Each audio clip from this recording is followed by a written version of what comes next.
Okay, we have just a couple of announcements here before we get started with what should be a scintillating talk tonight by Jon Zegel. I hope you like our new location. We had a little meeting of the minds with the spinsters at the former location. They thought we were anti-Christ oriented, and we couldn't convince them otherwise. So that's the reason for our new location here. We're waiting a few extra minutes for any stragglers who might not have heard that we had moved for this event.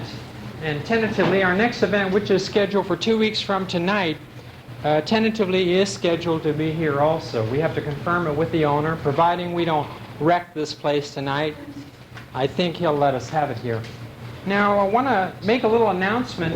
The Free Spirit is due to come out in about 2 weeks, and there is still time to get a display ad. We've thrown the doors open to anybody and anything. You can worship anything you want, and we'll put you in the Free Spirit ad if you'll pay the going tariff.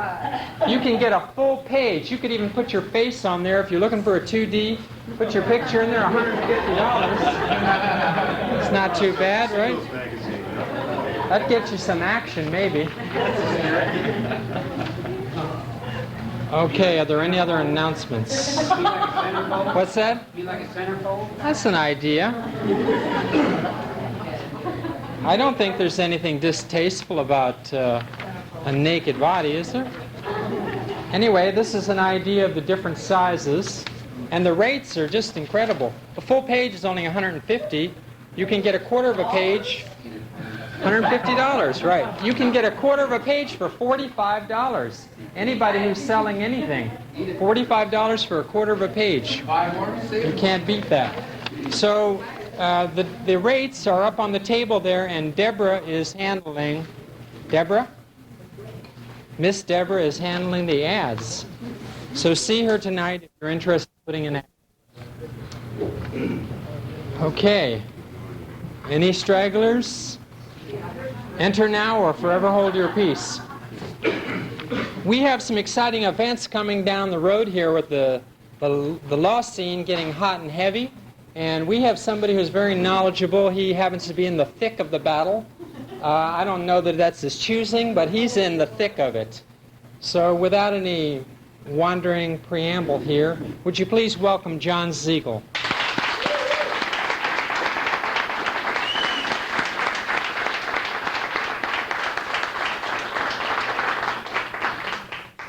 Thanks, Ian. Well, hi. Hello.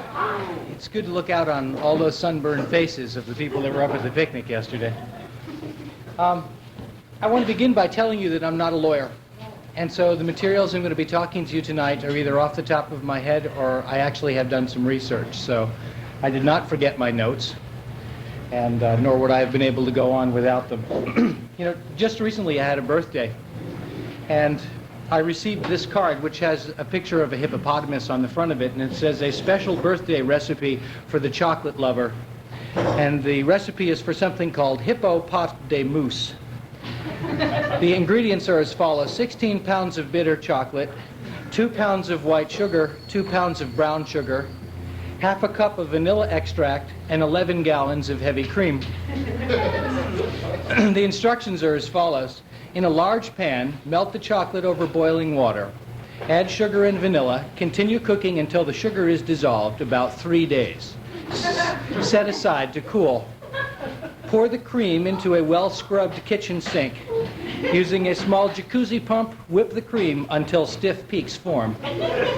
When you have recovered, fold the chocolate mixture into the cream. Shovel into serving bowls. Serves 3.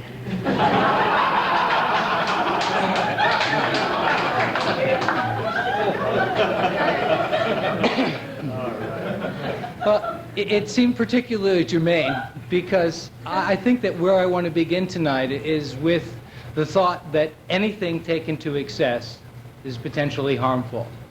And the legal situation that we find ourselves in now, and the current circumstance regarding litigation in the Church of Scientology, has been shoveled into bowls for 3. It's a pretty large thing. Please, I must apologize for my voice. I've been dashing around. We just filed our answer and cross-complaint against the church this afternoon. We worked most of the weekend except a few hours in the sun at the picnic, and I've had about 3 hours sleep in the last 2 days. It felt like a Wednesday night at the church. I will tell you a little bit more about it when I get to that section. I thought I'd begin with an overview of Scientology and litigation and what the relationship is, and perhaps try to understand a little bit better how this all comes about. You know, any brand new religion begins with a group of zealots. That's the way it has to begin. That's what the fundamentals are. New religious groups generally feel they are the only way. They are the only salvation there is. They tend to be intolerant of other religions, and zealousness is rewarded in the group as something worthwhile and beneficial and important. And so that early formative period of time is an extremely important one. Now, any new religion, what we will call tonight neo-religions, we'll try to avoid catchphrases and things of that sort, comes under lots of scrutiny because its ideas are new and they are challenging, and they tend to challenge existing ways and the way things are done. And every group that has new ideas and new positions has got to fight for a place in the sun.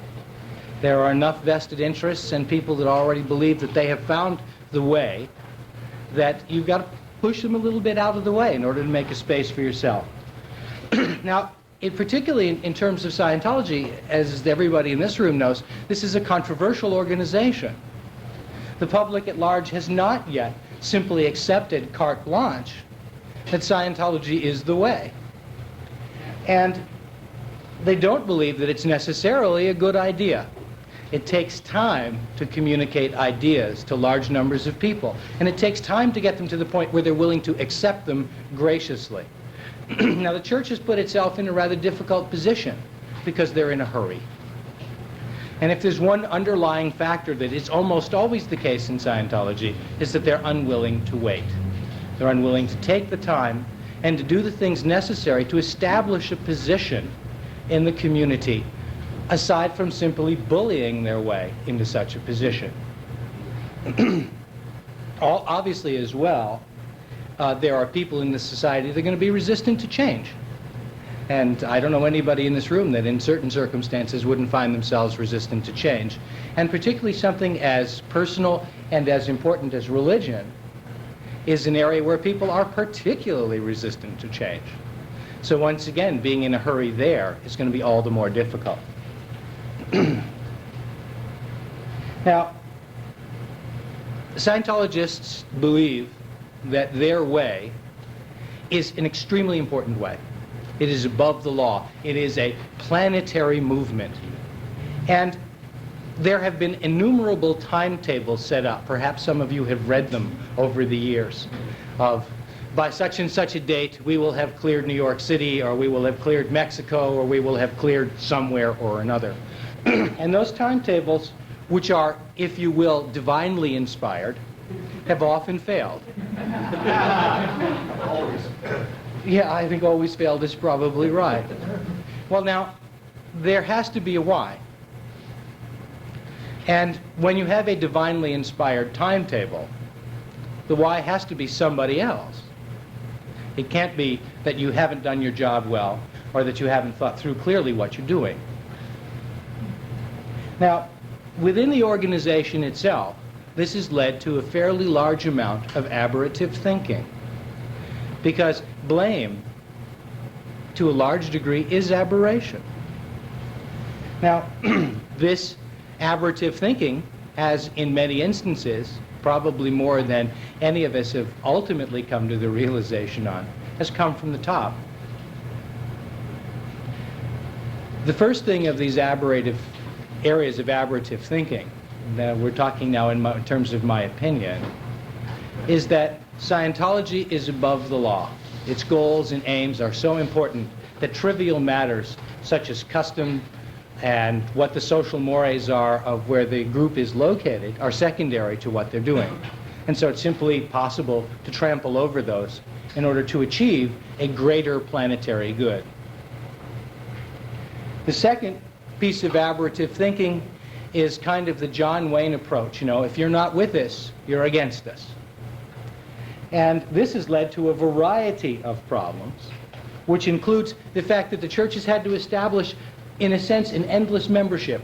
Once you walk up the steps, even if you're only the postman, the job of the receptionist is to sell you a book, sign you up, and you're in for the duration.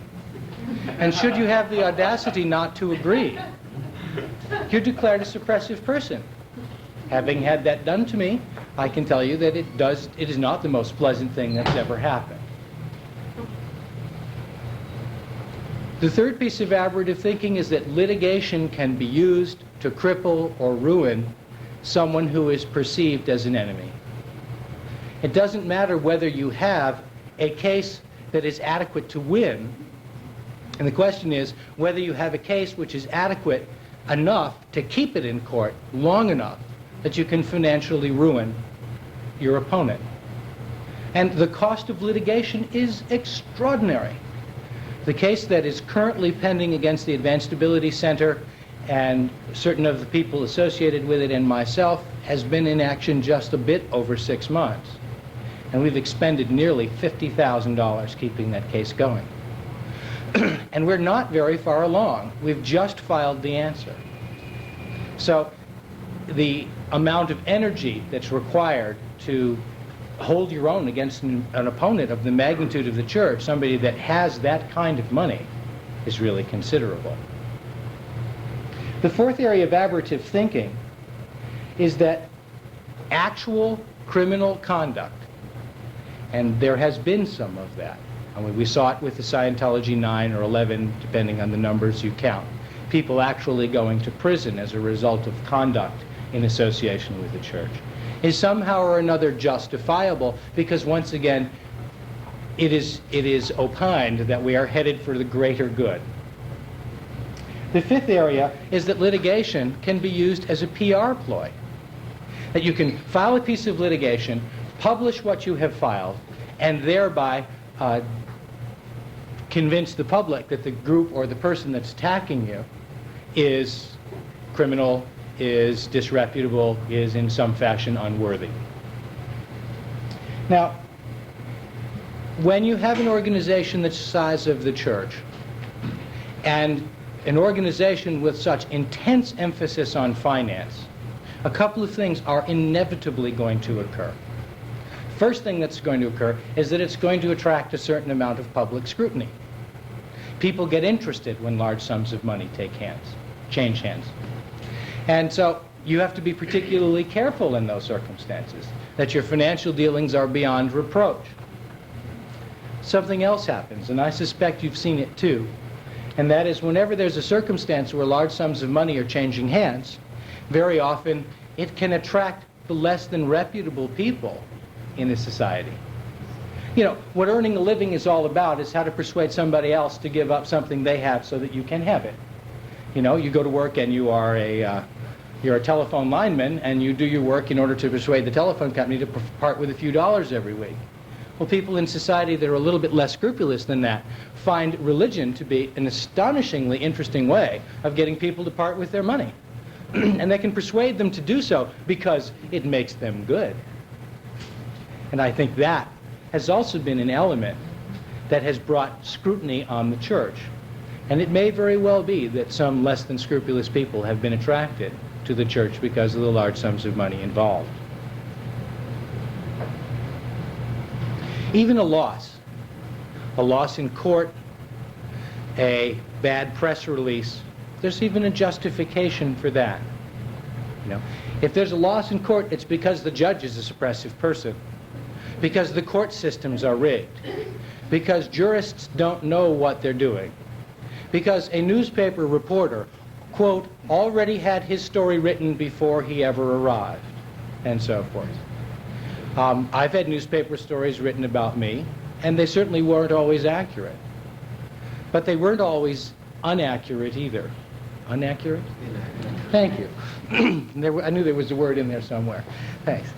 And that kind of justification become self-serving at a point when perhaps there's an opportunity for reform within the organization, and that opportunity is ignored.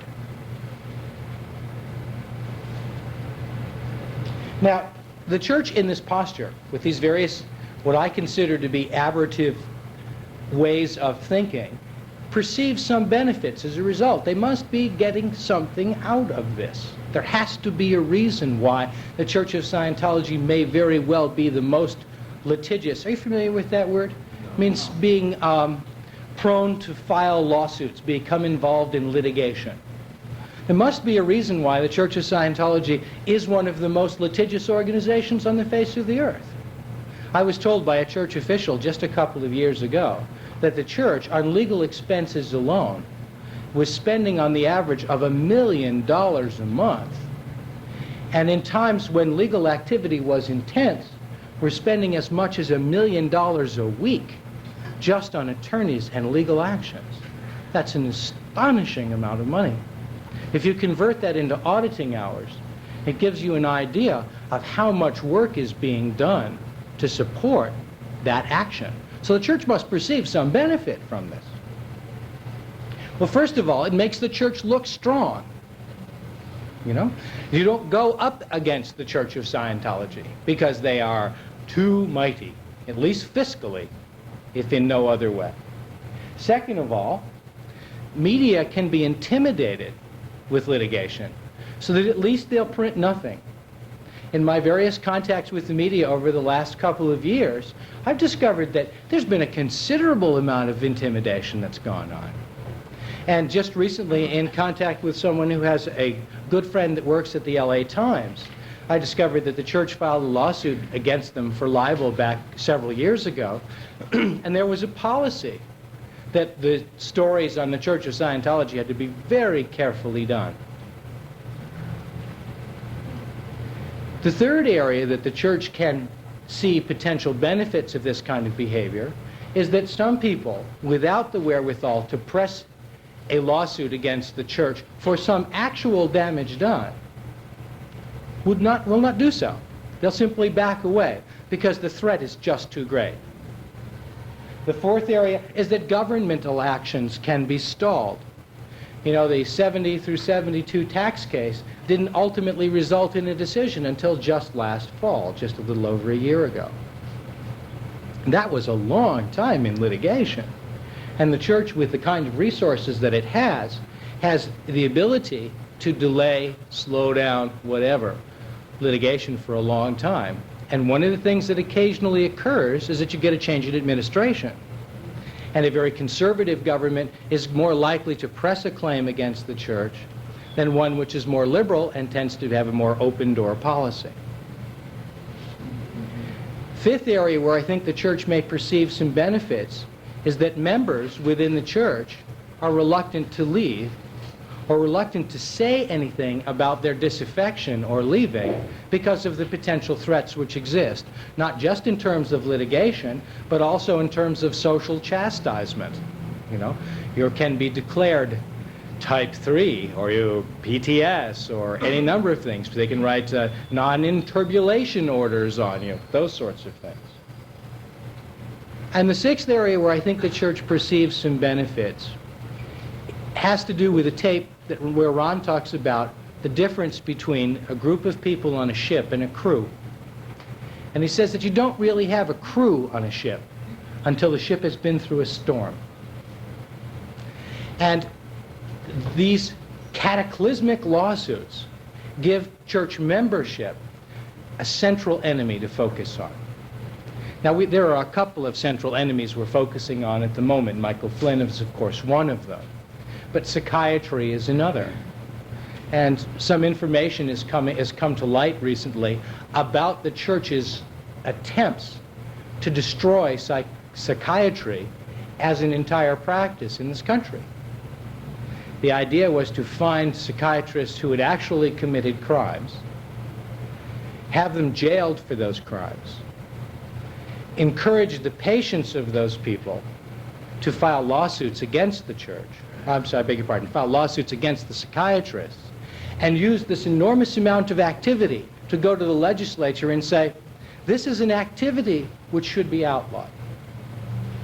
It's a remarkable ploy in terms of eliminating potential competition and people with whom the church has fundamental philosophical differences. I don't know whether this plan was ever carried out.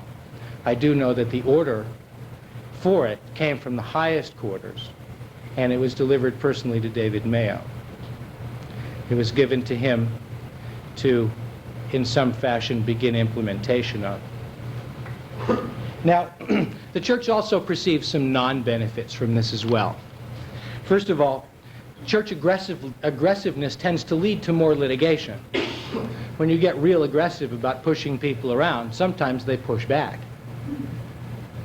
Second, it makes the group as a whole less appealing to large numbers of people, because people are still reluctant to become involved in radical activities.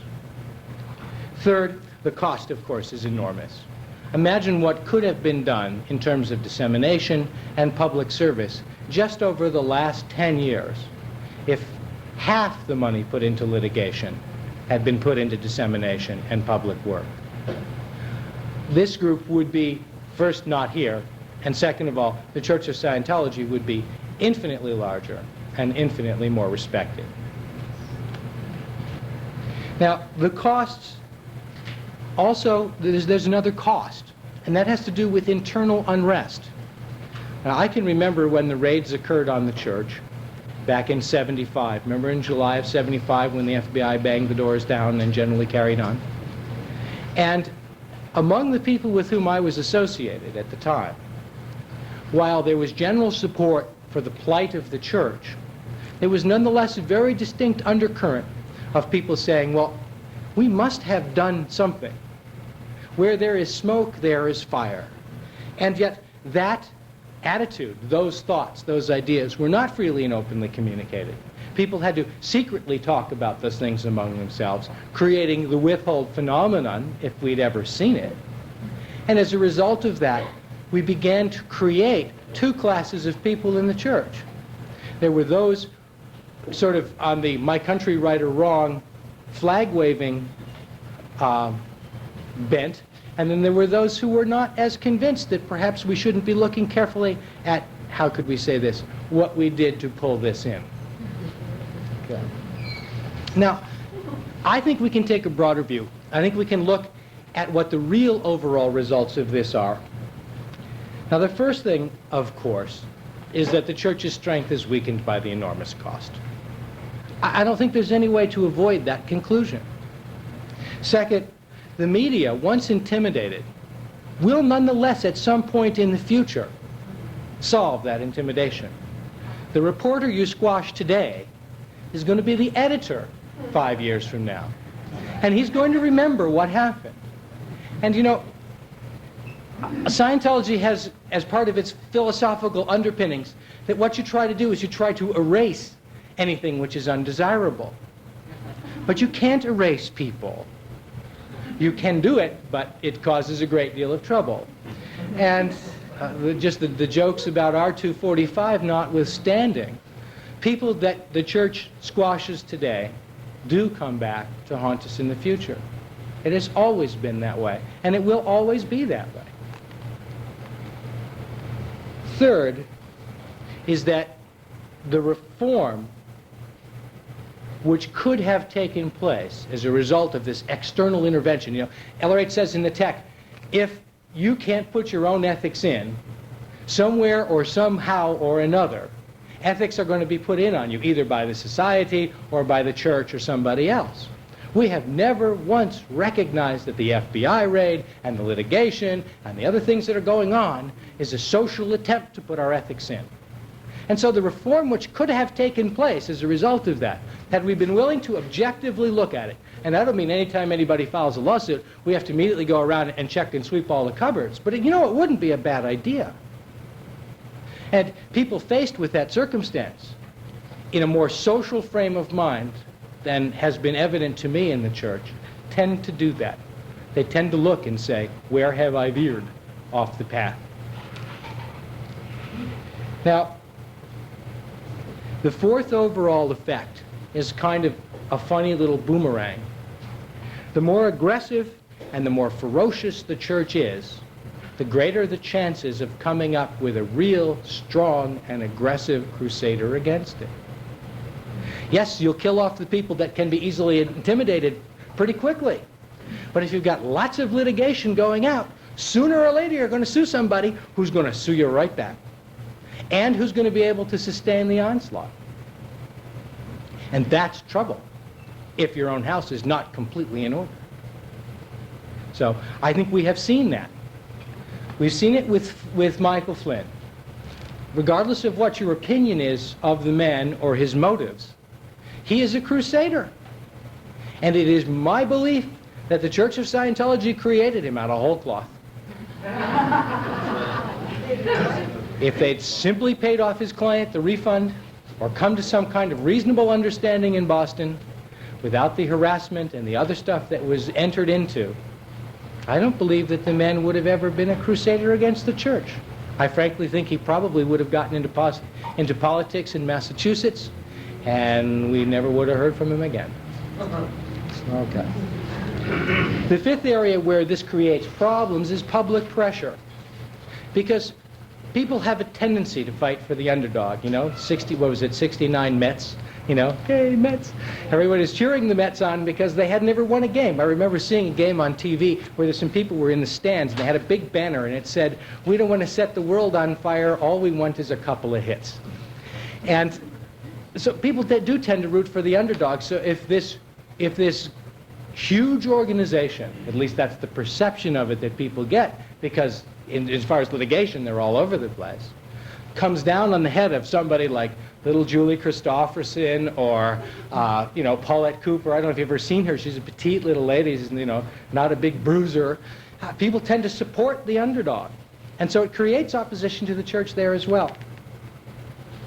Now, as the trouble progresses, it tends to come around back. You know, we talked about the editor that becomes the reporter that becomes the editor. And you can't hold it off forever. And so the amount of trouble that you're in begins gradiently to increase. Now, if you're not cleaning house as you're going along, in order to handle this increase in difficulty, the only solution is more and more desperate acts. It's the only choice you've got. So if you can't take responsibility for what's happened, then the amount of ferociousness with which you must attack those raising your dirty linen on the flagpole leads to things that we have seen. You know, the church conspiring to place plants in government offices, stealing the paperwork of cases in litigation against the church, planting lawyers in the offices of people that are filing suits against the church in order to have inside information on how those suits are being prepared and so on. Now, in an atmosphere of zealousness, moderates who tend to be more socially acceptable get weeded out. They're considered to be, what's the term? Fitty-weedy is one. Reasonable, that's a good term. Dilettantes, that was the word I was looking for, thank you. Yes, they're dilettantes. That's exactly it. They're not wearing the blue and white, and they're not out there slaying the dragons for the old man. And the result of that is that people who are more moderate become less and less willing to be associated with the church. How many people here have either not wanted to talk about Scientology to their friends, or know people who were absolutely closet Scientologists because they didn't want anybody to know they were associated with such an organization? That's not the way to build a large population. Within the organization itself, then, a polarization tends to occur between the zealots and the moderates. And I would suggest to you that what we have sitting in this room tonight are moderates. And that the zealots remain in the church. And this is not ultimately what the church had in mind. You know, there was a wonderful bumper sticker around a few years ago, and I'll delete the expletive for the purposes of this tape, but it said, "I've got good news and bad news. The good news is Christ is coming, And the bad news is he's really mad.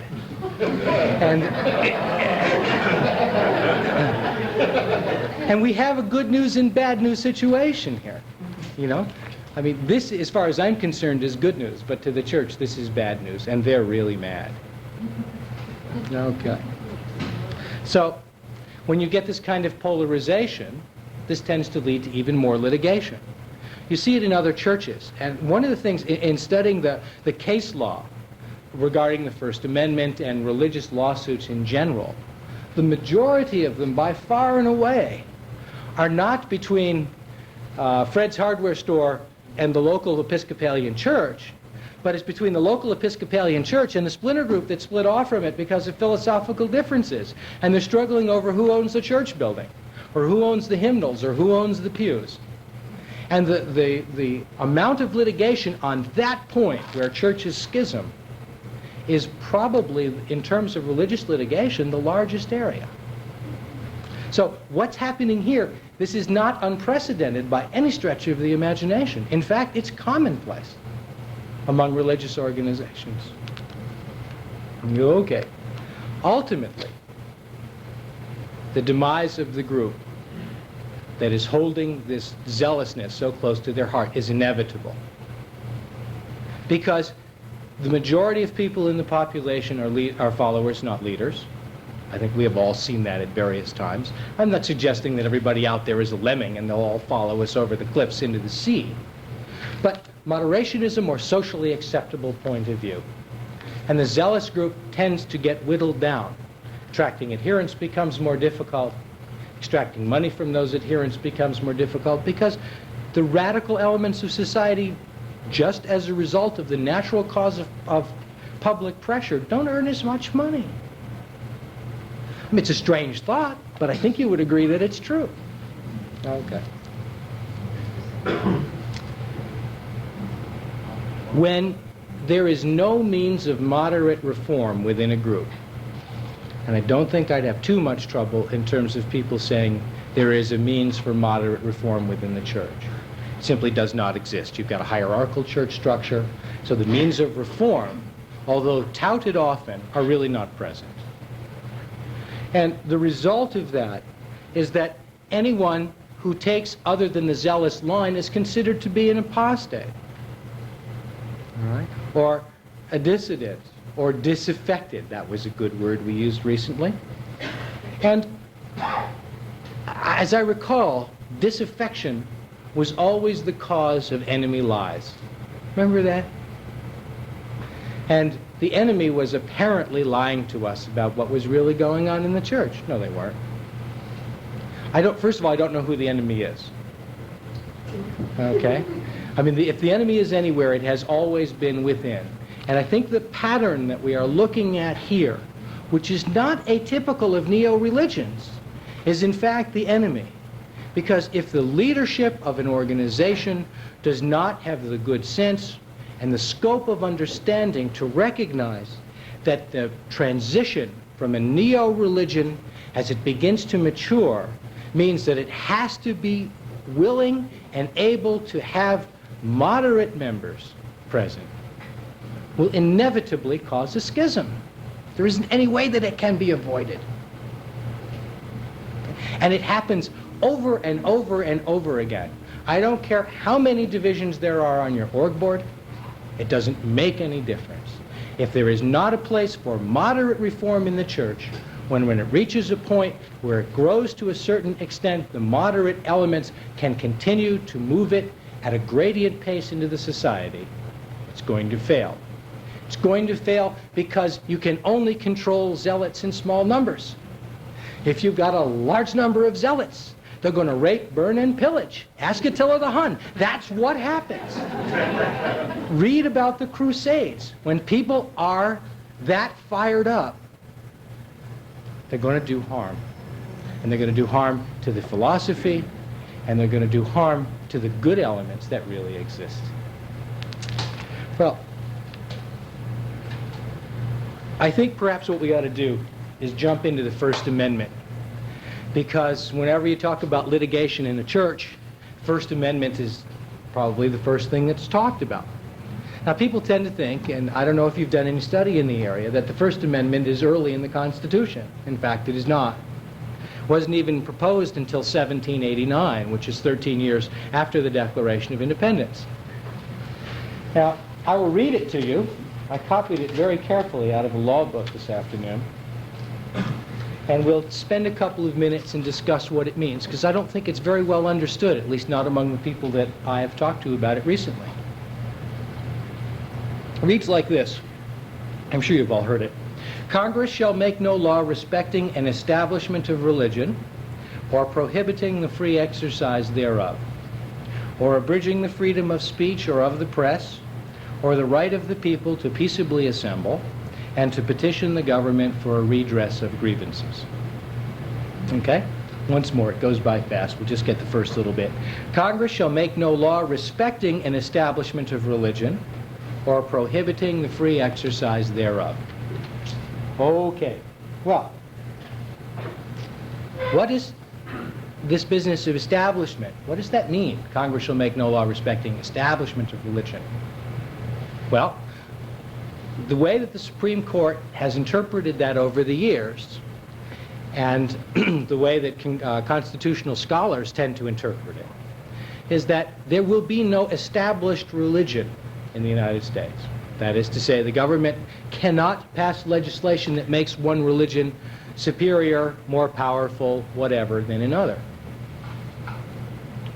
However, establishment, and ultimately the right to practice the religion that's been established outside the legal governmental structure, brings us into an area where there's a blurring between constitutional prohibitions against the government restricting the free exercise of religion and existing civil law, and in some instances criminal law.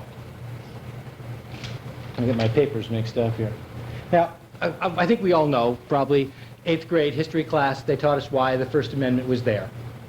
You know, founding fathers of the United States were concerned about the kind of religious oppression that they saw in their mother countries, principally England, where there was an established state church, the Church of England, and the kind of abuses that came about as a result.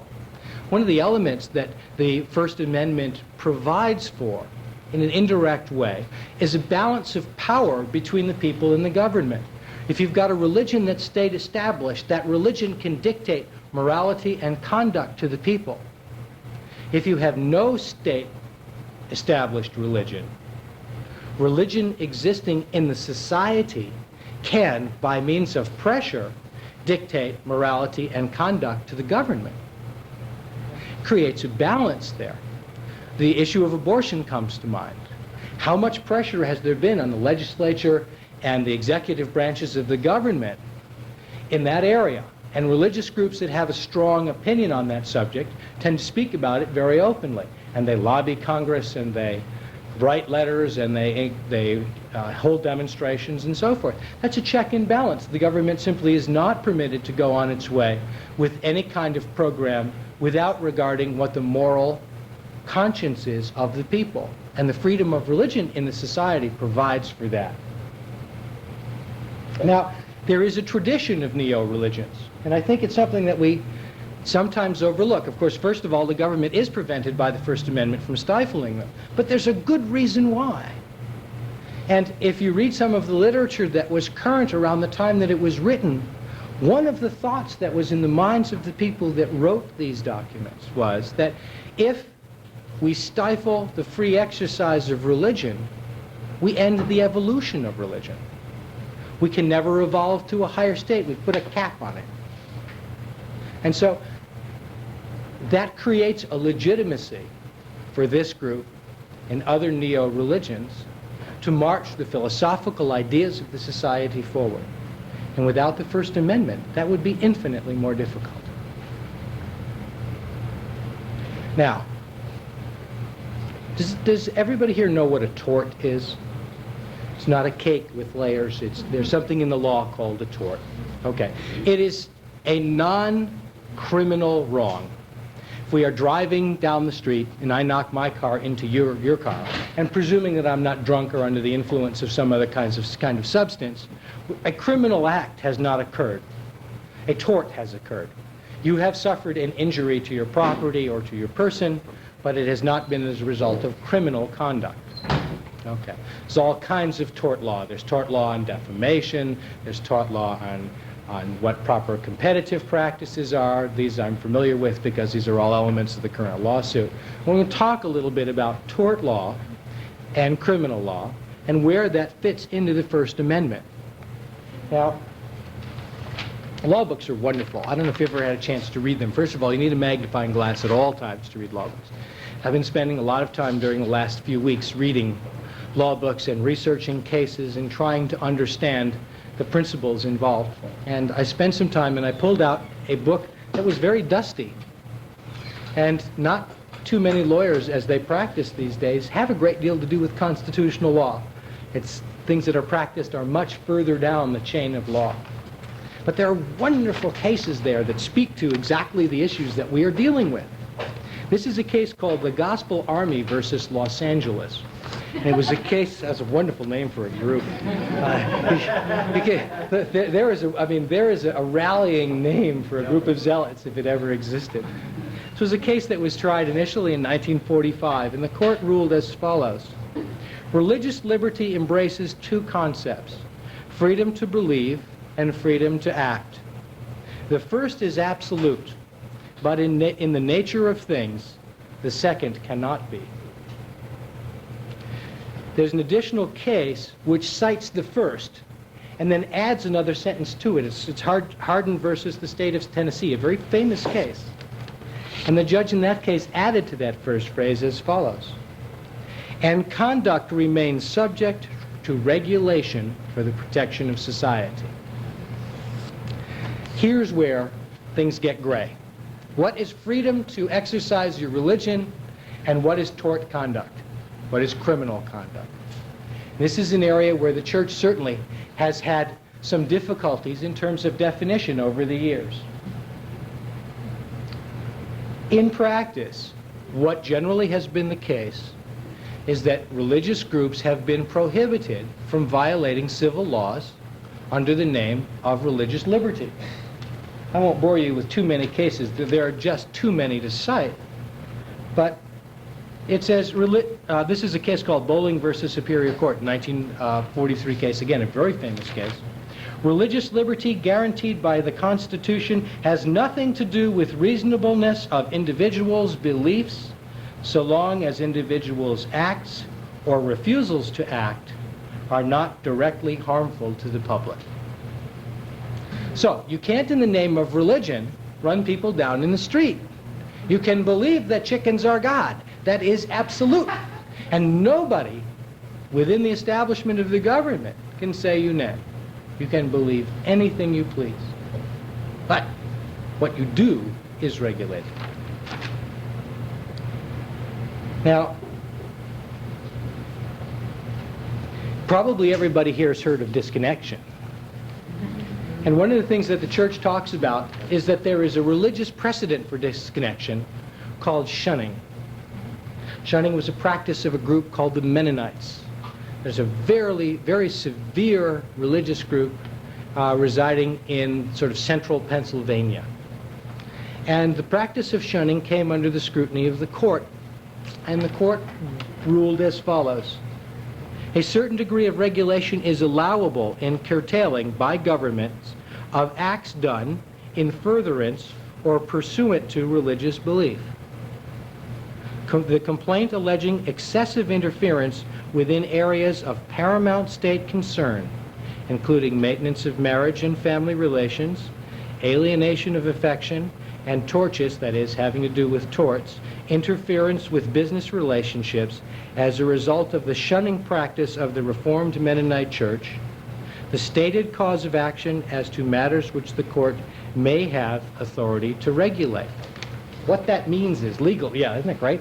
Legalese is wonderful. God, it's really hard to understand what is fundamentally common sense. What that says is, if religious beliefs supersede the interest of the state, and the state has an interest in certain things, the continuity of family structure, interference in marital relations, interference in business relations, if those elements exist, the courts have a right to look into it.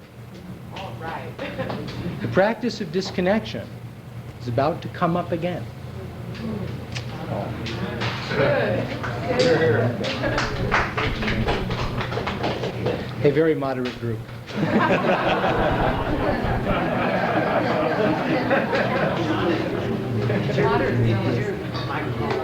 I think so. There's not a loudspeaker. It's just picking up for the tape. Okay. All right. What does this amount to in practice? Well, you've probably heard of the Mormons. There was a period of time when the Mormon Church believed in polygamy, that is, having more than one wife. Yep, they still do believe in it, and they're permitted to believe in it, but they can't practice it. Law books are full of cases, certain critical cases to be sure, where it was simply established that that as a practice was precluded by the state's interest in how the marital and familial structures were set up. There was a small group, religious group in Florida, that believed that marijuana was an important part of their religious rites and rituals, and that you had to get blasted, I guess, to see God. Well, I don't really mean to degrade them. They certainly have the right to believe that. But it was ruled, all the way up to the Supreme Court, that ultimately the law of the land was of a greater and more compelling interest than these individuals' right to the free exercise of this particular religious right. And so they were ultimately forbidden to do it. They can believe in it. They can even go ahead and do it, but if they are caught, then they face the same civil or criminal penalties that anybody else would face for possession or use or sale of that particular substance. Church of Scientology has a variety of cases going on. I presume you are aware of them. Church has a suit against the FBI and a suit against the IRS for a variety of things. And within those cases, there are compelling public interests. These are not cases that largely center around the First Amendment. In the 1970 through 72 tax case, which was the case where the church's tax-exempt status was being reviewed, one of the things the judge discovered was that the church had deliberately obstructed the audit process. They'd submitted false reports to the government, deliberately scrambled documents, and made things as difficult on the government as possible. That is not going to wash. That backfired on the church, and it's going to backfire again, I predict, in the 7380 case, which is going to be heard in the not-too-distant future. And there was a case also that was heard not too long ago in England, where there was a question of custody of two young children, and the wife had left the church and the husband had not left the church, and there was a struggle over the custody of those children.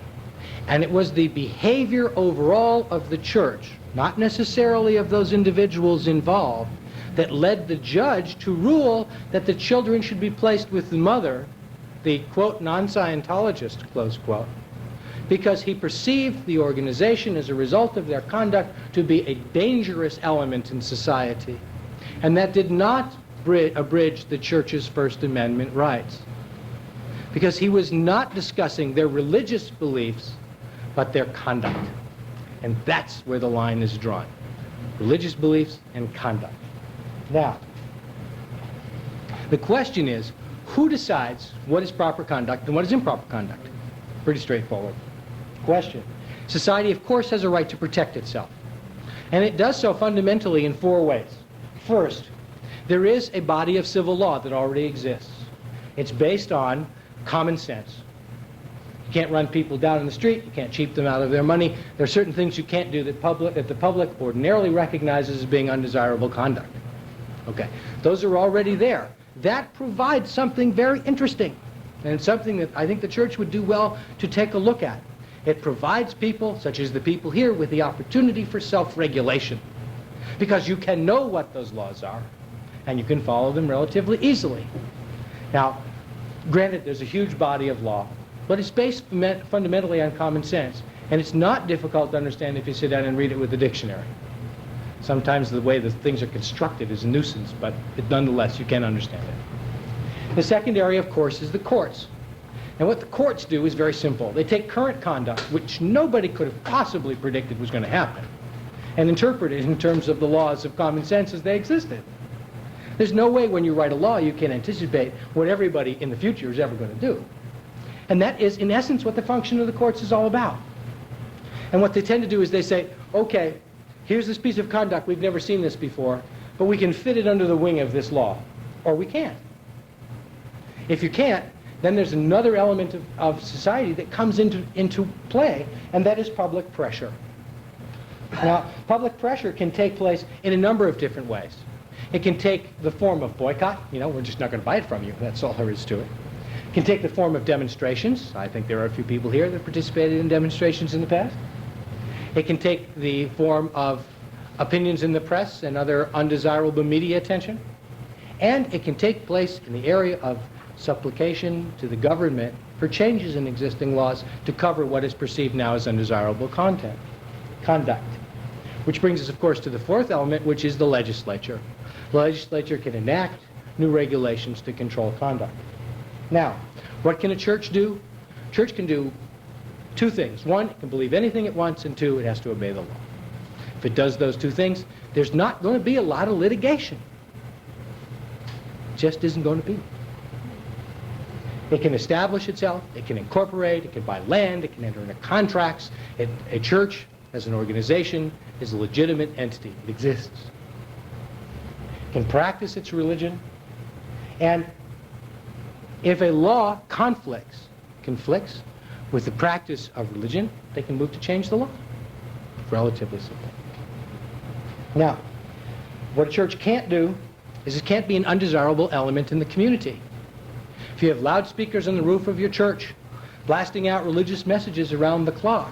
Did any of you ever hear the story about an alleged plan that was in the church, and I don't know if how much of this is known, that they had devised a means of converting LRH's voice into a higher frequency delivery system of some kind or another. They were going to put a big antenna up on the top of the complex, and they were going to broadcast LRH tapes into the community, and people were going to pick this up in a subconscious way.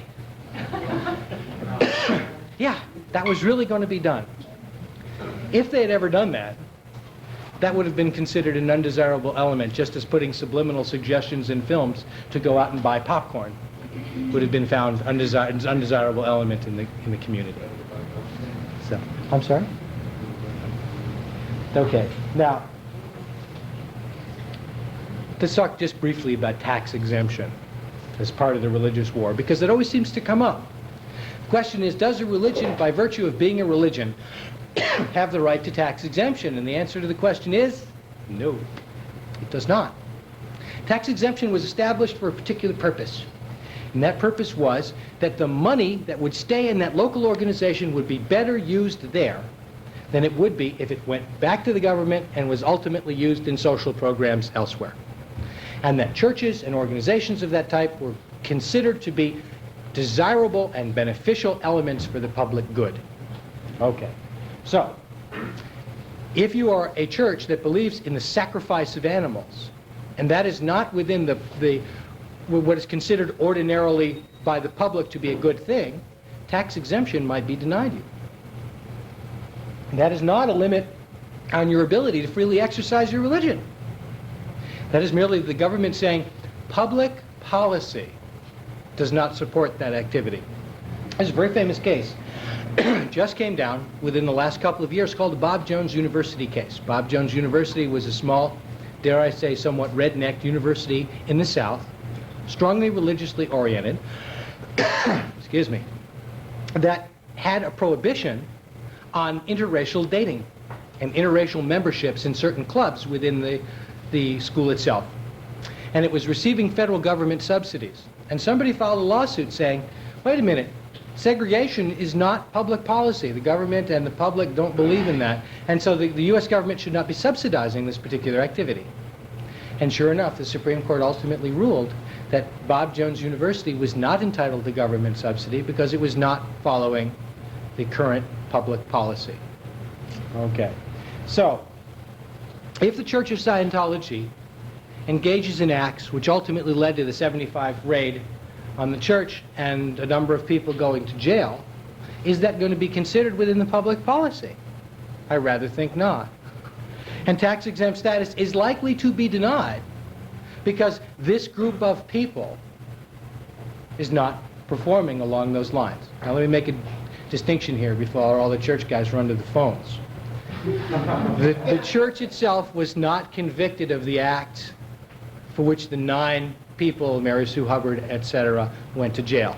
Okay, so just so we have that clear before we go any further. I got to watch it, you know. When you file lawsuits against the church, you get real scrutiny, so. Okay. Let's talk about the current lawsuit. That's probably more interesting anyway. The church filed a lawsuit against the Advanced Ability Center and a number of other individuals, including myself, on January 31st, 1985. Fundamentally, the suit involves a claim called RICO, that's the Racketeering Influenced and Corrupt Organizations Act. RICO was passed initially to eliminate organized crime in the United States. That was its purpose. And it has been applied broadly in a variety of areas, and so very successfully.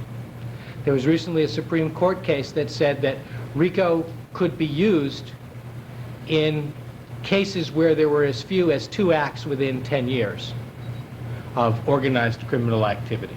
So there is a charge against the Advanced Ability Center on the grounds of RICO, in that allegedly the materials stolen by Robin Scott, the Knots materials that were taken from the Oregon Denmark, were transported to the Advanced Ability Center in Santa Barbara. Excuse me, and this constitutes criminal conduct and so forth. And there was a conspiracy and there was an act, hence 2 acts within a certain period of time. Second of all, that the Advanced Ability Center and the other defendants in the case have violated the church's trademarks. Third, that the Advanced Ability Center and the people associated with the case have stolen and or are unauthorizedly using church trade secrets. And the fourth area, and there is more to the case than just this, but I'm just sort of hitting the high points for you, is that the Church of the New Civilization, the AAC, and the other defendants in the case are unfairly competing with the church. Now, why the suit? Okay? This is just between us girls, okay? Off the record. My opinion. Okay? So, again, church plants don't run to the phone quite yet. Okay. First, the question always has to arise is, are any of the claims here legitimate? My opinion is that they are not. I believe the courts will find that as well. The reason that they're not legitimate is that the purpose of this suit was to attempt to neutralize the AAC because it was attracting a large number of moderates away from the church. Third, it was to fulfill LRH's divine prophecy that splinter groups do not survive. I would suggest to you that if you plant a patch of asparagus, you prophesy that it will not do well, and you go out and trample it into the ground, your prophecy will be fulfilled. So obviously the suit in part was to discourage the exodus, and it was a PR move of some magnitude. All those people up the AAC are all a bunch of criminals. It was great. Loved it. Okay. Are there First Amendment issues here? Yes, there are. Absolutely there are. The question is, how do you strengthen the First Amendment? What relationship does it have to this case? Well, if this case is not legitimate, and it is our assertion that it is not, the Church of Scientology is not protected by the First Amendment from prosecution for a harassive lawsuit and for abusive process. And to the contrary, what that does is it weakens the First Amendment all across the country because it makes the use of the First Amendment as a defense appear illegitimate. The strength of the First Amendment is the integrity of the religious structure of this country. And when people use it as a means of hiding behind in order that their conduct can be less than socially acceptable, that weakens the First Amendment. Okay. This will be the first public announcement of what we're going to do about it. This. Now, I've recently been organizing the files of this case, and from the floor, which is about 36 inches below my hand, the paperwork of this case stands this high. This document is about, I don't even know, 35 pages long, and it does three things. First, it answers the church's complaint, and it says that the Advanced Stability Center and the other defendants involved are in fact not guilty of what the church says they are guilty of. I knew that already. Did Mayo sign a non-disclosure agreement? I beg your pardon? No, that- Oh, yes. Oh, yes. All of the defendants have non-disclosure agreements of one sort or another signed, yes. Second of all, within the church, when you took upper-level activities or if you were in senior management, there were non-disclosure agreements that you were encouraged to sign. There was quotes around encouraged. That would prevent you in the future from disclosing not only technical information which you received, but any information which you knew about church conduct or activities. This document does three things. One, it answers the complaint and says the Advanced Stability Center and other defendants are not guilty of the things the church says. Second of all, it brings to light some things called affirmative defenses. One of the affirmative defenses is the First Amendment. It says, representations made by these defendants, that's the AAC, with respect to their materials, applications, processes, goods, or services, relate to religious matters, and any claim by the plaintiffs, that's the church, RTC, and so on, with respect thereto is barred by the First Amendment to the United States Constitution. Another affirmative defense is truth. They're saying we improperly represented who we were and what we were doing. And we say, we told the truth. This one I think you'll find interesting. The technology, in quotes, whether standard or otherwise, upon which the RTC purport to base their claims, consists of useful and functional ideas and methods which are within the knowledge and experience of the general public. The church possesses no patent, copyright, or other legal rights that would bar the defendants and or other third parties from utilizing those ideas and methods, and any claim based thereon is barred pursuant to law. What this means is that the fight has now been engaged for the legitimacy of the field. This is it. We're saying Scientology is not a trade secret. Scientology belongs to the public. Belongs to the public because it's already out there, and the church is not going to be able to squash its legitimate use. The third area that I think you'll be interested in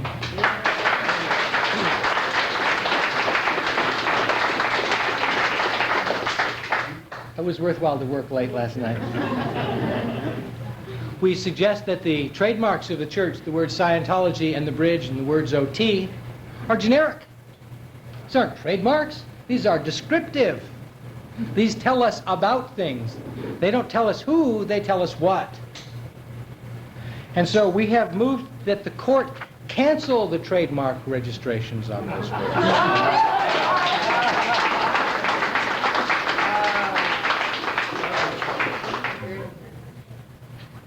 You know, there are a couple of kinds of law. One of the kinds of law is something called the law of equity. When you go into court and you want the court to enjoin, that is, prevent someone from doing something, you are in an equity action. Now, the basic doctrine of equity is that he who would come before the court seeking equity must have clean hands. We have we have included an affirmative defense on the basis of unclean hands. So, yes. One of the affirmative defenses in this case is something called independent development. Now, independent development means that these materials that the church has alleged were created by Ron, some of them perhaps were not. Some of them specifically that are being discussed here, theory of knots. This says, all or a substantial portion of the materials and processes alleged to constitute commercial trade secrets in the RTC's complaint were discovered and defined by defendant David Mayo while acting beyond the scope of his employment with the church, or any of the church-related entities, and that the possession or usage of such material by the defendants or any other third person is lawful and proper. So that may take care of that. So we talked, there's a couple of things in the case that have to do with contracts. There's a couple of ways you knock out contract lawsuits. One of them is that you say that the terms and conditions of the contract were fraudulent when they were written up. The people knew that the terms of them weren't true. One of the things the contract says is that L. Ron Hubbard and Mary Sue Hubbard received no financial benefit from the church. I don't think that's going to hold up. That the contracts were signed under duress, and so on. Now we come to something called counterclaims. Does everybody here know what a counterclaim is? There is a lawsuit, and you want to say, we have a claim against the people that are suing us. You file a counterclaim. There are a few of them here. Surprising.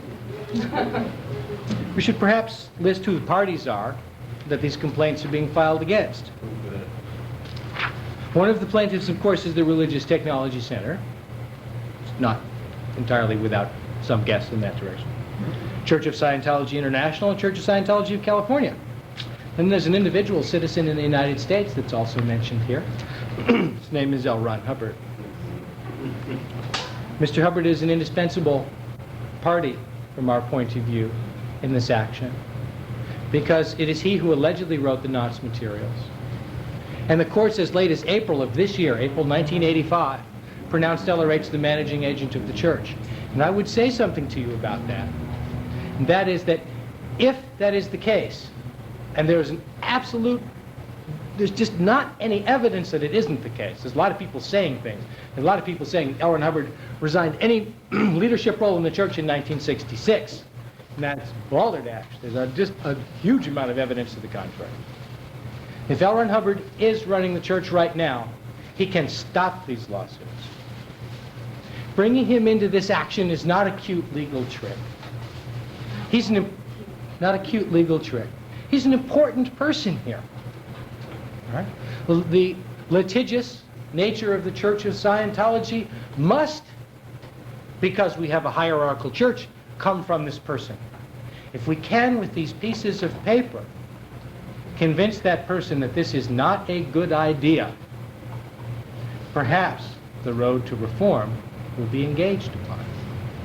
So we're not just playing games with naming L. Ron Hubbard. We're not committing acts of religious blasphemy by naming L. Ron Hubbard. This is an important person. This is a person to whom we have pledged our allegiance on many occasions, to whom we have given great sums of money, and he has a responsibility to us to answer up on the basis of what his organization is doing. Ask anyone whose it is, and they will tell. And it's time. It's time for this man to come out of hiding, to deal some cards straight up on the table, and play ball with the rest of us.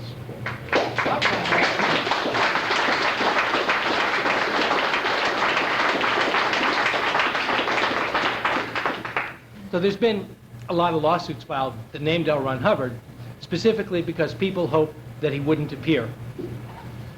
We hope that he will. We would like to face him. And we'd like to sit down and have the opportunity to ask him some questions. I hope he shows up. It's going to be a hell of an interesting day. Okay, let's talk about what some of these counterclaims are against these various people. First one is false designation of origin or false description. That appears in the complaint against us, and we're simply turning it around and firing it back. We're saying that the materials defined in the church as knots and solo knots have been represented by the church as being developed by L. Ron Hubbard, and they were not. That he contributed to their development is unquestioned. It's even mentioned here. But the person that wrote those bulletins is David Mayo. So that's a long one. We talked a lot about that. Second count is libel and libel per se. There's a difference. Libel per se is anybody reading it can recognize that this is a libelous or slanderous statement. Okay? Libel just by itself means that perhaps a special understanding of terms is needed. Here we are attacking declarations orders, suppressive person declares, David Mayo, the story of a squirrel, and these documents of that sort that are published by the church. Those are not public policy. The public, I do not believe, will support the church in publishing these kinds of slanderous, libelous documents against people. You can't simply go around the country saying these people committed crimes when in fact no crimes have been committed. There's 2 counts of that. Going to have some fun there. Oh boy. Intentional infliction of emotional distress. I'd better not smile too much. I'm emotionally inflicted and distressed horribly.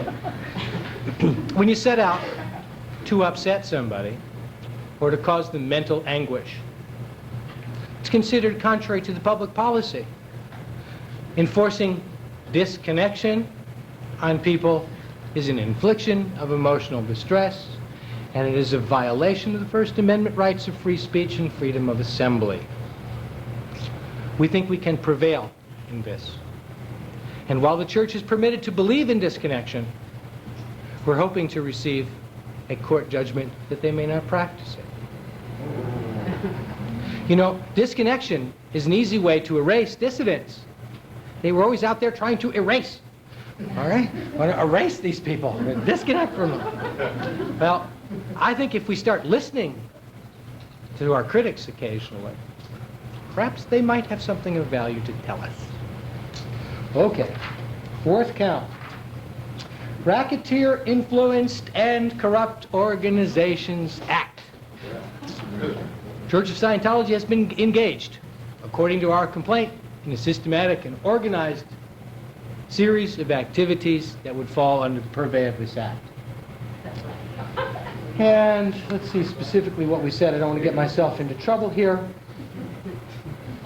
But essentially, the things that they have been saying about the Advanced Stability Center and other people in the field constitute a fraud. They're saying things they know are not true in order to prevent us from competing with them.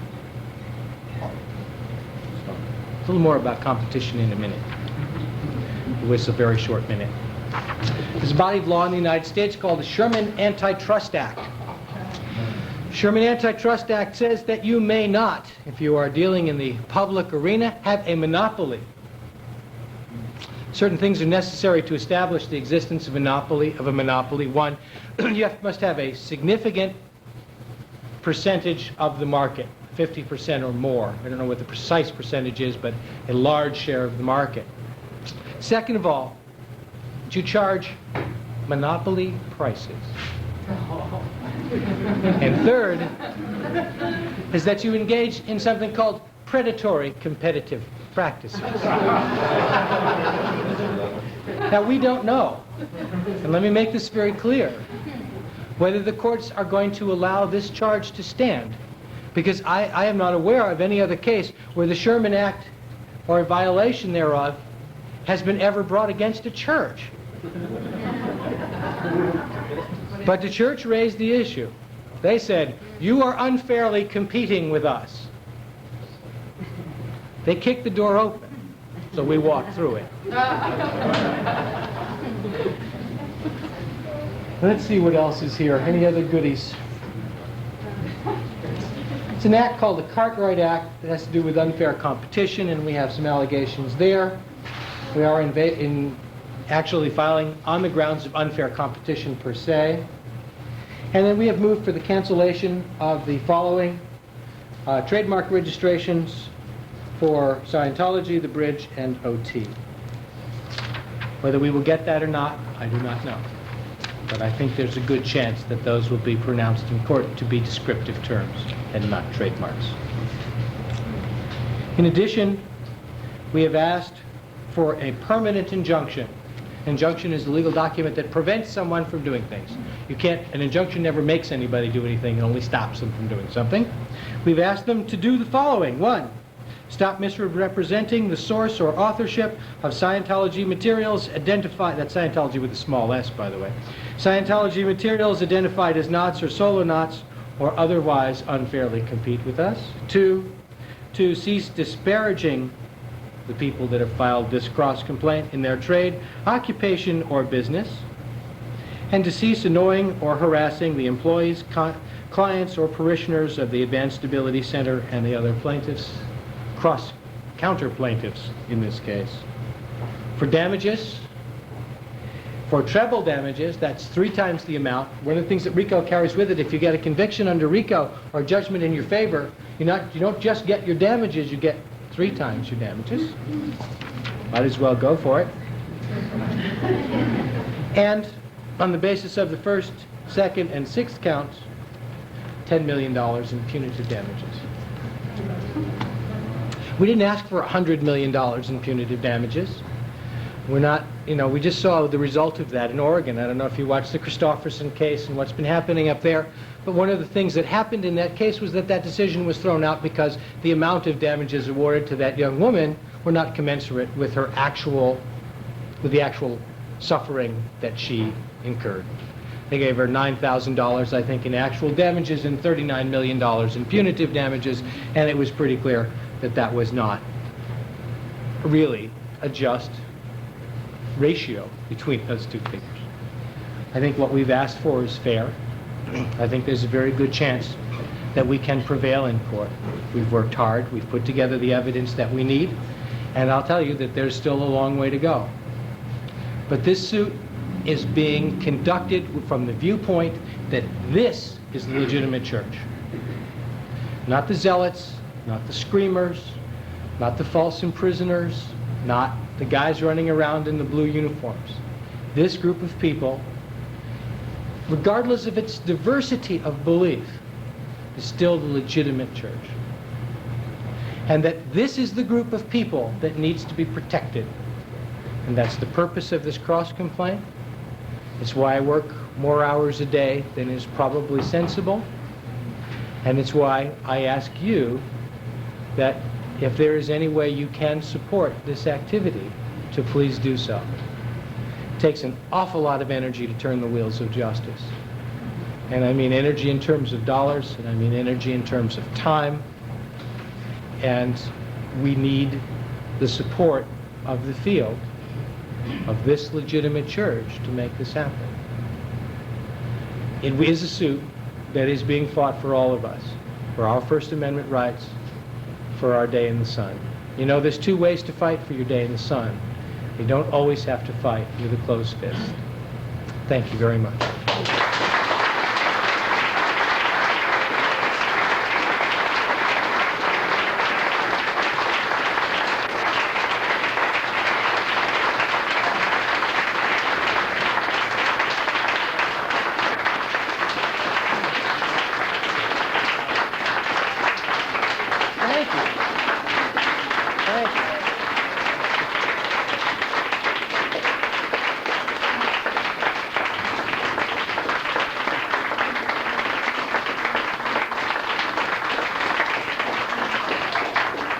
With Ian's permission, perhaps what we'll do is take a break at this point, and then we'll come back and I'll be available for some questions and answers, okay? We'll be back in 15, 20 minutes, so stick around.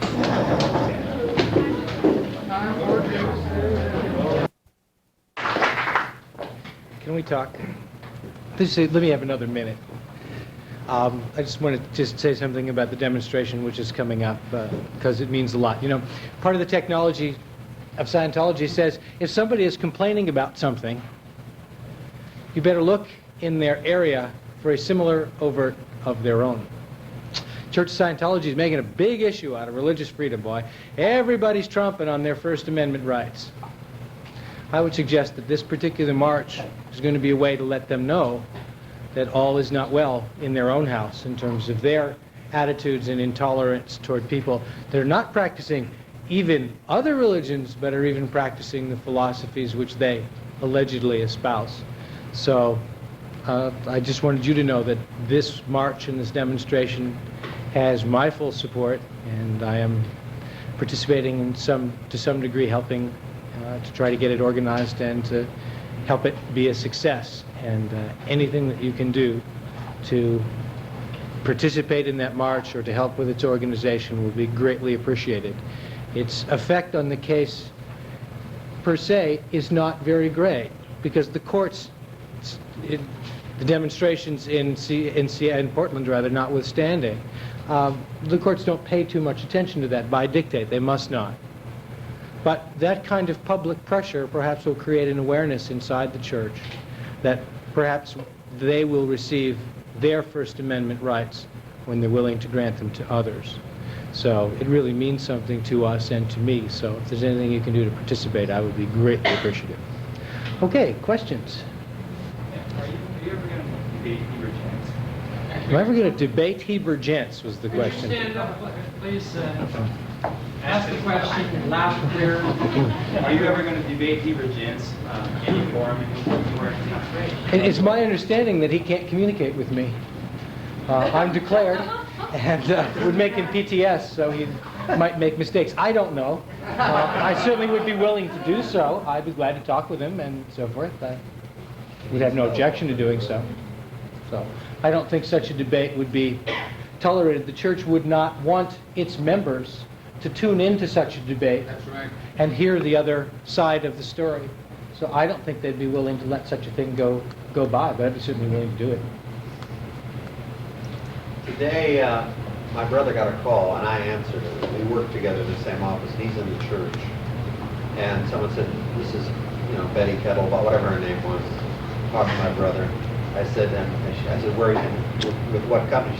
I'm with the Crusader Org. Crusade Org, yes. Crusade Org. And I said, Crusade what? I got the Crusade part. Organization. Oh. So then she was talking to him. And there's supposed to be a march downtown. That was yesterday. No, I got the call today. So they're marching again tomorrow morning. Okay. And trying to put pressure on the judge, who's trying to see. The judge wants to see the Knox material, and this is to stop. I guess it's Breckenridge, because it's pursuant to the Armstrong trial. Do you know anything about that? And can we counter-march that? Because I take off. Larry Walsham, I think. It is the Wallersheim case in which that material has been sought. I don't know the details about it. Of course, you can counter-march. I don't know if the council has anything organized or planned in that regard. There was one today. Somebody working in my office saw one over on Wilshire. I'm not sure where on Wilshire, but they were chanting L. Ron Hubbard, and he said they were strangely dressed. How exciting.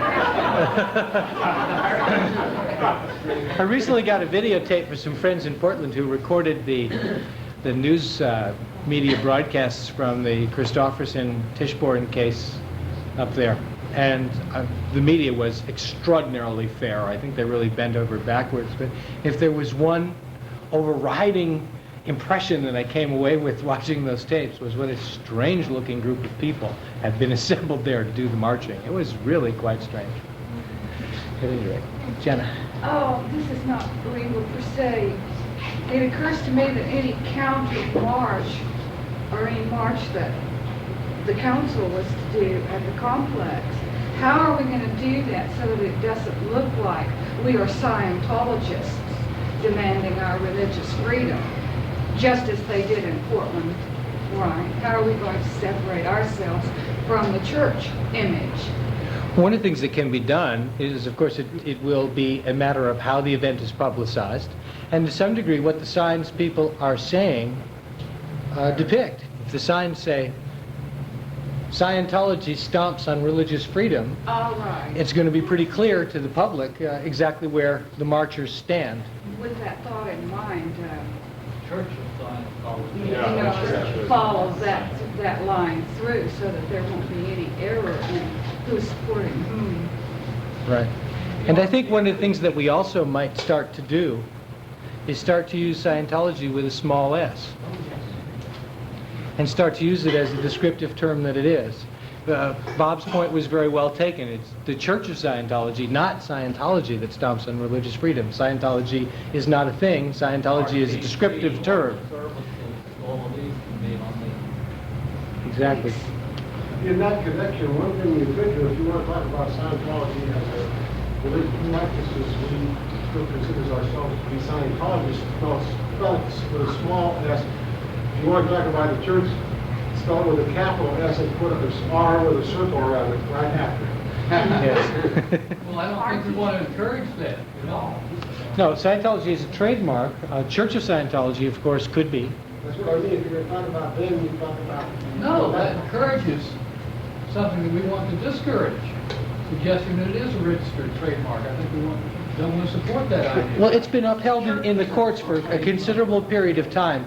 That, for example, you know, the First Methodist Church can trademark their name as the First Methodist Church. Doesn't trademark the name Methodist, trademarks the whole name. And I think the church would be legally entitled to trademark the name Church of Scientology, and I don't think there's anything we can do that would prevent that from occurring. But what the word Episcopalian or the word Catholic, although it can be capitalized out of respect, is a descriptive term. You know, say Our Lady of Perpetual Virginity Catholic Church could be trademarked as a name.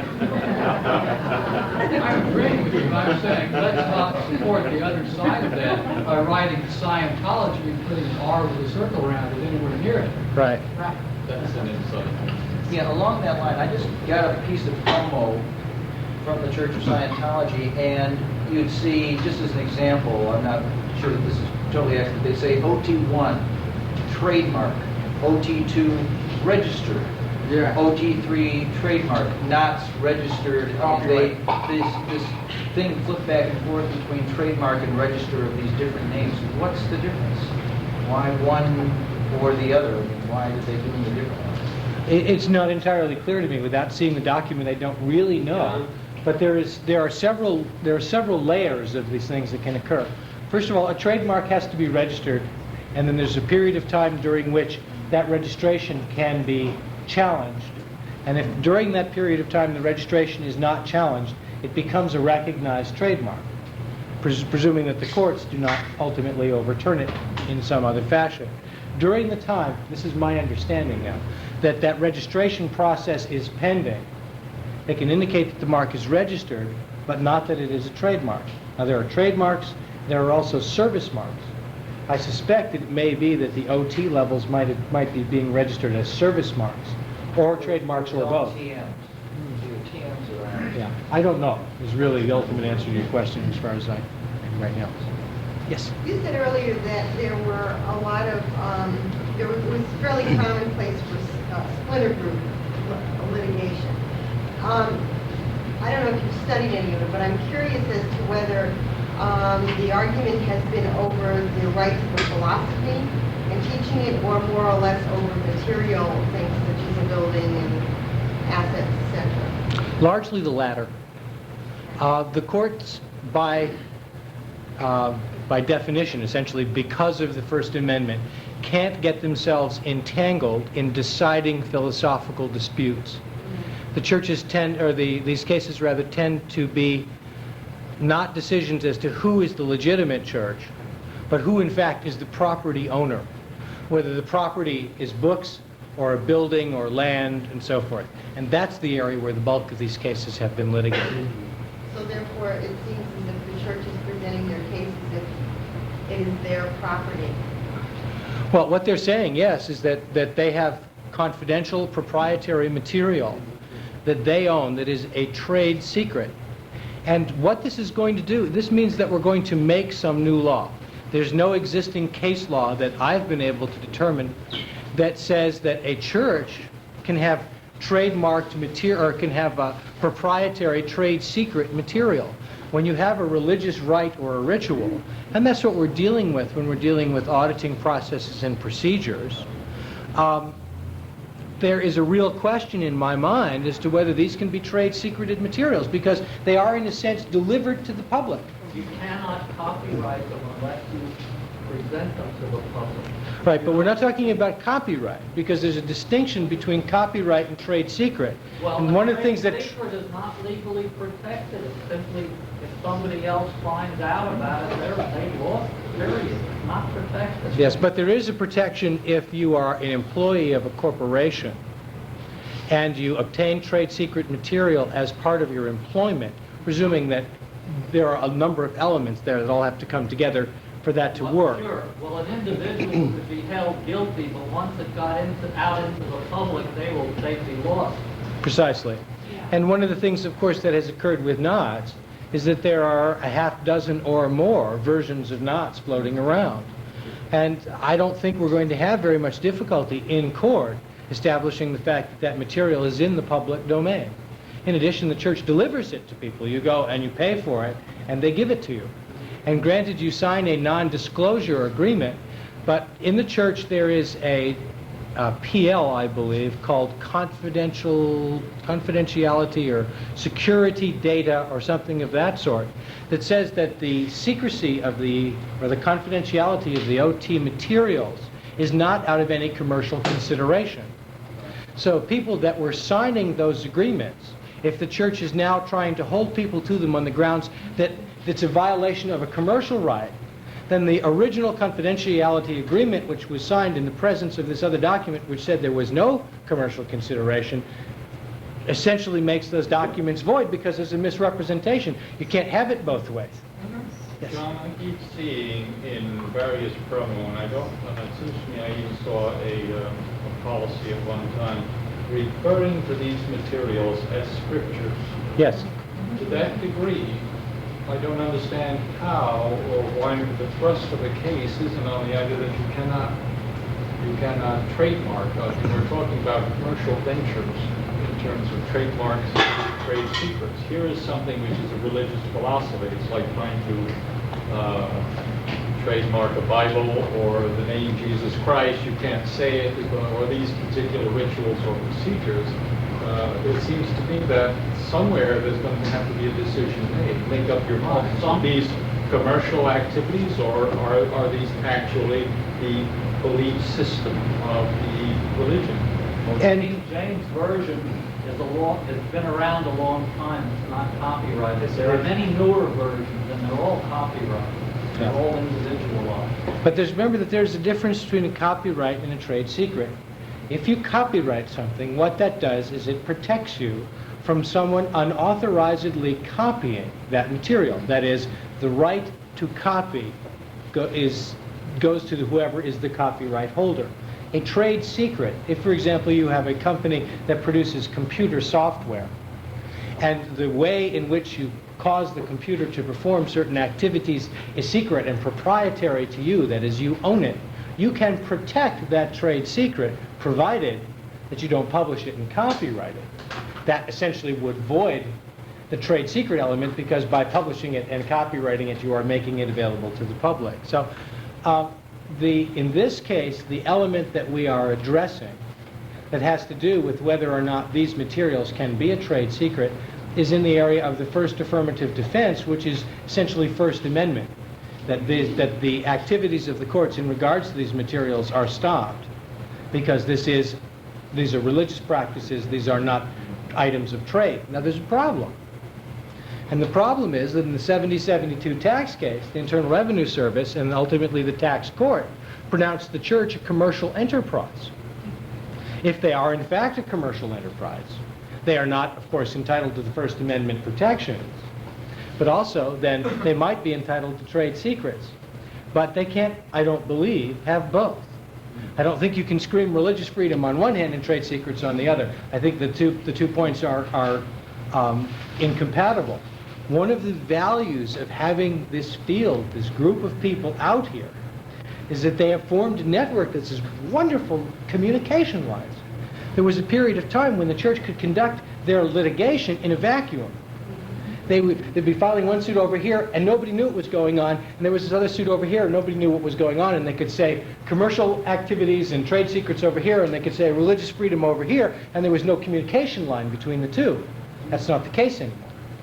So, I mean, I get reports from Portland on a very regular basis, and I've got all the materials coming down from up there, and people are sending me copies of cases in New York and Florida and so forth, and we can sit and we can compare them, and we can go into court and say to the judge, well, Your Honor, I mean, they're claiming trade secrets here, but in their very own pleadings, in this case in Florida, they said that they're protected because they're a religion. I don't understand how that works.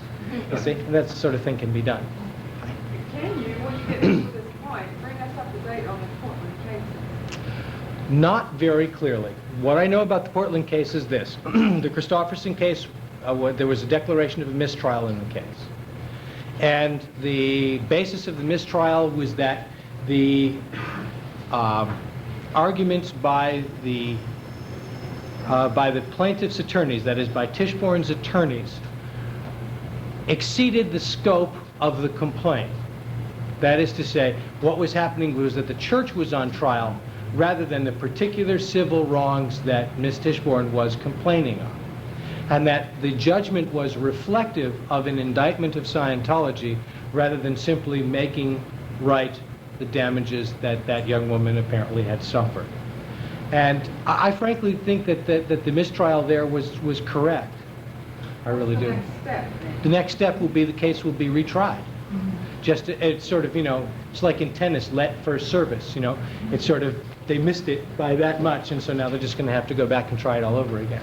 What about the other cases? Well, there are several other cases pending. Martin Samuels is, of course, one of them. He filed a lawsuit against L. Ron Hubbard on a variety of charges, principally for damages, and L. Ron Hubbard failed to appear in the case.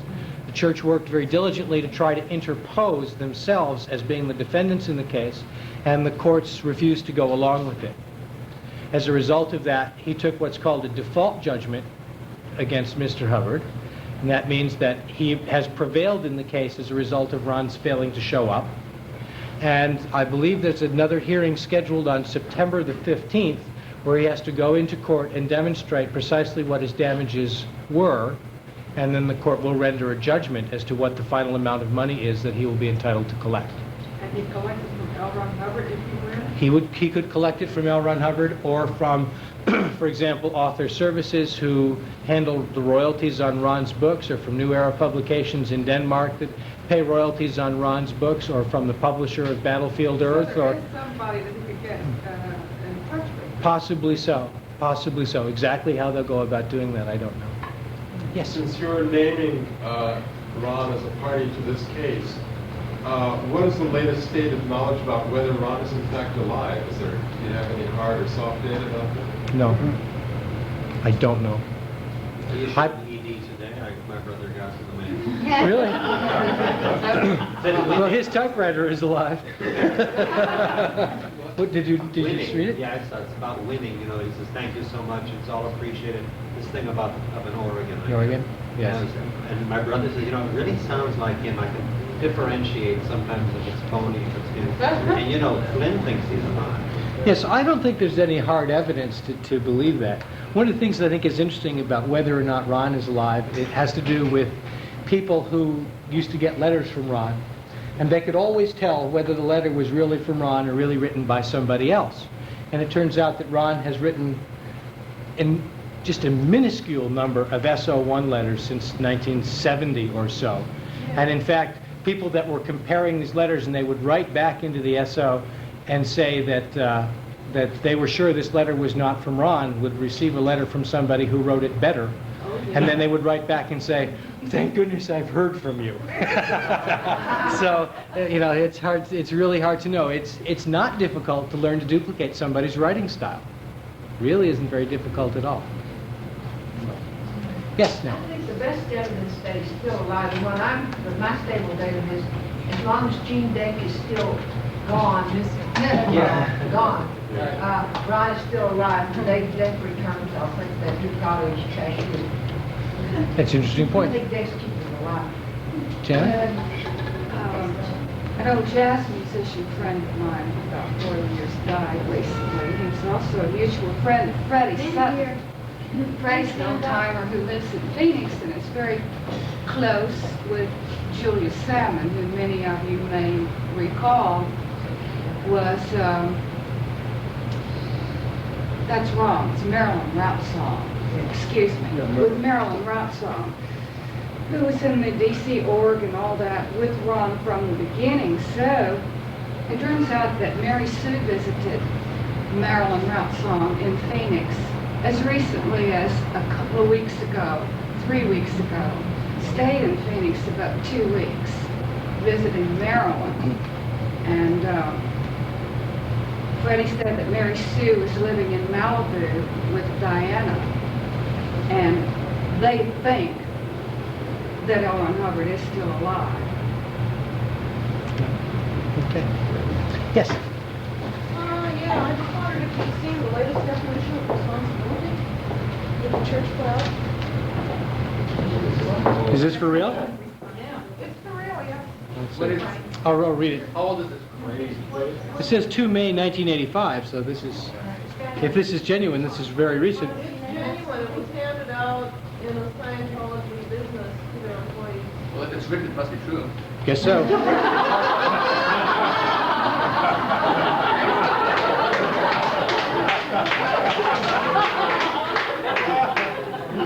Well, let's read it out. Responsibility, comma, definition of. Responsibility. The non-recognition and denial of the right of intervention between oneself and any being, idea, matter, energy, space, time, or form, and the assumption of full right of determinism over it.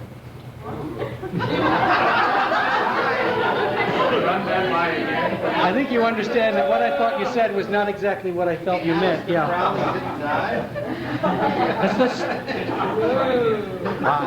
Went right by me. Responsibility.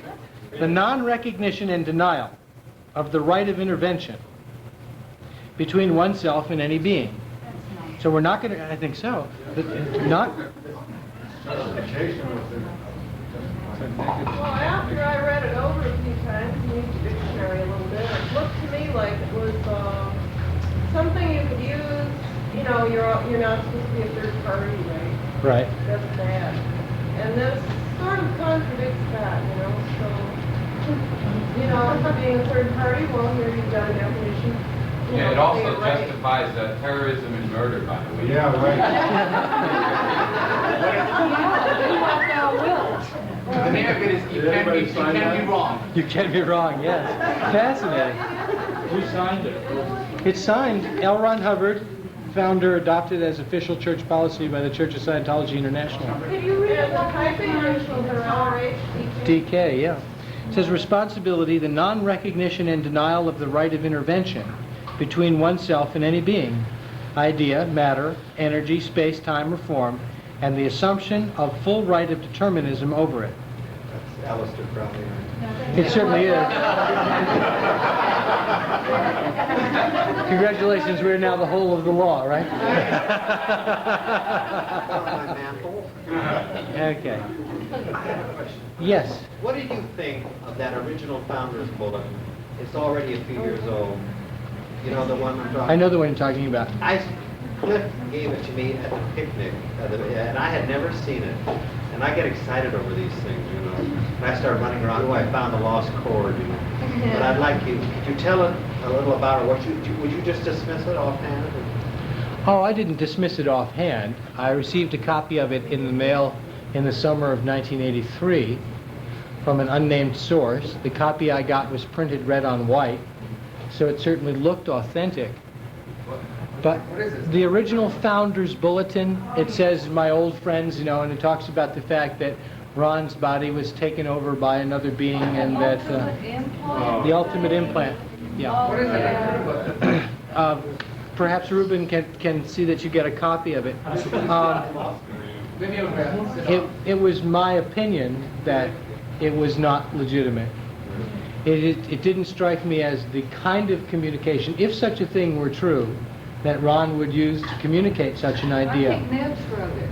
It's entirely possible. It seemed to me that if LRH was in a position such that he could generate such a communication, he would have also been in significant enough strength to reassume the body and would have used the church as the media for distributing such an item, and there would have been blood running in the sewers from all the people that had followed this false leader, and that he would have assumed control of the church and its finances and direction.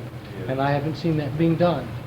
So if that's all I can, but that's what I see. Yes? Yeah, John, I don't, that definition you read out, I've seen Ron in moments of very good mood and moments of tremendous wrath. And not even at the peak of his greatest wrath would he have written a definition that was as mad as that, he wouldn't have written it as sanely as that. It's not wrong. Interesting. Yeah. You would know. If anybody would, you would know, Hannah, I think. Yeah. Okay, we're running close to the end of the time. Yes. I got two things I'd like to comment on. They might be worth something to you or might not. One is I'm a Mormon, and I belong to the original church, which reorganized. Yes. And something you might be able to use is there is the Church of Latter-day Saints, which was Brigham Young, and the original went back and called themselves the Reorganized Church of Jesus Christ of Latter-day Saints, and they're both using identical materials. Yes. So there's precedent in law there of two churches, one separating, one reorganizing, and taking the other's materials entirely. So that exists for something you might look at. The Yes. next one is that in the tax protest movement, I've seen a lot of jury trials. And I know that juries are strange animals. If they like you and they feel you're ethical, they don't care too much for technicalities. Now, one of the things that I've used, and I know people that could use, we have a dictionary published by Bridge that says these are for you, the public, to learn these terms and freely use. So anything they put by definition, I'm quite sure a jury would look at it and say, yes, if they put it in a public dictionary for sale to the public, it's something there that they want you to use freely, and that they gave it to the public when they coined it in a dictionary. That's an interesting point. I will bring that up with the attorneys. Thank you for that. Also in the libraries. Do you remember the way he said in that original article about how to learn, it's now how to learn how to study Scientology, but it was originally how to study Dianetics. And he says that you are to examine all this stuff and make it your own. He uses that phrase, Right. make it your own, and then it's yours. Yeah. We can take maybe one more question. We're out of time. Okay. Dan? Can you tell us a little bit about copyrights? Is there anything happening on copyrights? Very little. The copyright holder for the bulk of the material is L. Ron Hubbard. As a result of that, obviously very little litigation has been generated, because in order to generate that litigation, the copyright holder would have to be present. So a copyright is essentially the right to copy. And I don't know at this time of any breach of copyright cases. There may be some, but I don't know of any. John, I want to thank you very much for coming down It was here my after pleasure. your busy week with preparing for the suit. Okay. Please give him a warm...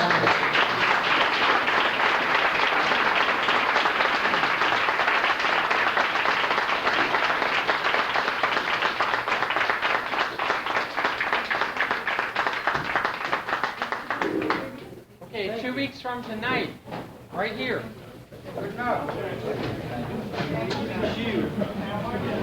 Tonight we